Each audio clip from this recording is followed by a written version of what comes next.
हूँ संगीता गुसाई और आप सब देखना शुरू कर चुके हैं डायरेक्ट सेलिंग नाउ। यहाँ हम आपके लिए डायरेक्ट सेलिंग इंडस्ट्री की खबरें लेकर आते हैं। तो चलिए खोलते हैं अपनी खबरों का पिटारा और जानते हैं क्या कुछ चल रहा है इंडस्ट्री में। लेकिन उससे पहले आप हमारे चैनल को सब्सक्राइब कर लें। अगर आप चाहते हैं कि खबर सबसे पहले आप तक पहुंचे तो बेल आइकन भी दबा लें।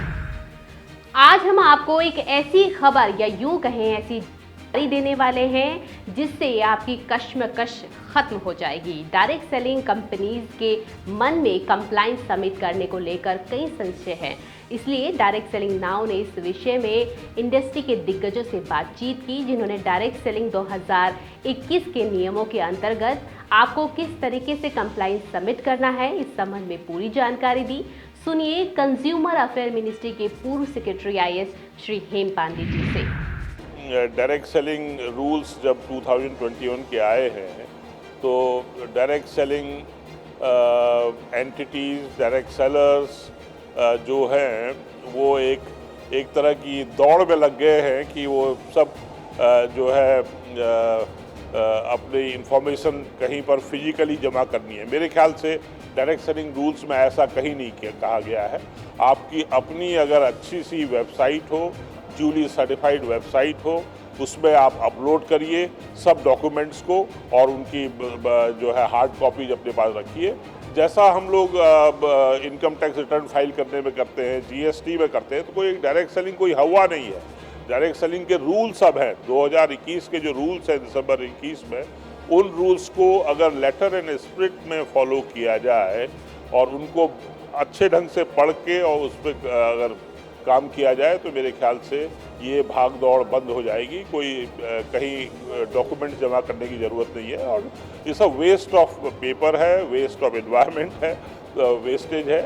ऑनलाइन रखिए सब कुछ and duly certified secure transactions करिए और बिल तो आप देते ही हैं कंज्यूमर को किसी भी प्रोडक्ट का, तो ट्रांजैक्शन का बिजनेस का जो मेन डॉक्यूमेंट है document of transaction, that should be there and company की इंफॉर्मेशन सब वेबसाइट में होनी चाहिए। जो भी आपसे रूल डिमांड कर रहा है, beyond the rules why should one go, rules of the games are there, please follow those and I see a great future for direct selling in India, which is a $2 billion industry today, and very soon I would love that they go 5 times, they become $10 billion direct selling industry, provided you keep on selling good quality products which are value for money to a consumer in this country. Thank you so much.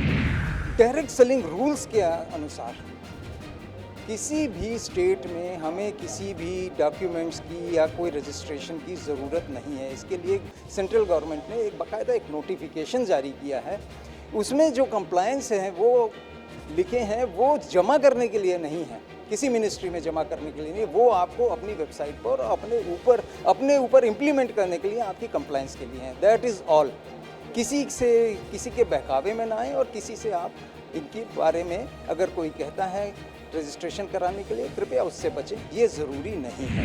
There is no need of filing anything to the department physically. The DS rules is only talking about fulfilling a compliances, which means that each of these companies has to mention in their own websites with regard to they have fulfilled the compliances and all the legal documents whatever been asked by a DS rules has to be mentioned in the websites. There is no need of any physical document to be submitted as of now center-wise, and the central government has mentioned that each and every state has to come out with their own policies and procedures, and still now none of the state has come out with a policy and procedure. And I hope that looking at the government's nature, wherein the government looks at easing the operations of a business, so it will only ask for, the state government also follow the central government like guidance only. So as per that, when a central rule says that it is only mandatory to just mention in your respective website and no need of submitting any physical forms to the government, and government is not having that kind of a time to look into those physical forms. So it is the basic reason for this is government wants an end customer to use his intelligence and his senses to have a complete reading about the company through its company's site and take a call onto the products and dealing with the company. Otherwise, the government has no rule to deal with them. The individual companies as a whole. तो आपने जाना किस तरीके से आप अपना compliance submit करवा सकते हैं। हम उम्मीद करते हैं कि इससे आपकी दुविधा भी दूर हो गई होगी। चलिए, मेरे साथ आज के लिए बस इतना ही। डायरेक्ट सेलिंग से जुड़ी तमाम खबरें लेकर आपके सामने फिर से होंगी हाजिर, लेकिन उससे पहले आप हमें सब्सक्राइब जरूर कर लें और सबसे पहले खबर आप तक पहुंचे इसके लिए बेल आइकन भी दबा लें। अगर आप डायरेक्ट सेलिंग इंडस्ट्री के साथ आयुर्वेदा और लाइफस्टाइल से जुड़ी खबरें और टिप्स जानना चाहते हैं तो आप हमें इंस्टाग्राम, फेसबुक, ट्विटर या फिर हमारी वेबसाइट डायरेक्ट सेलिंग नाउ पर हमें फॉलो कर सकते हैं। आज के लिए मेरे साथ बस इतना ही। नमस्कार।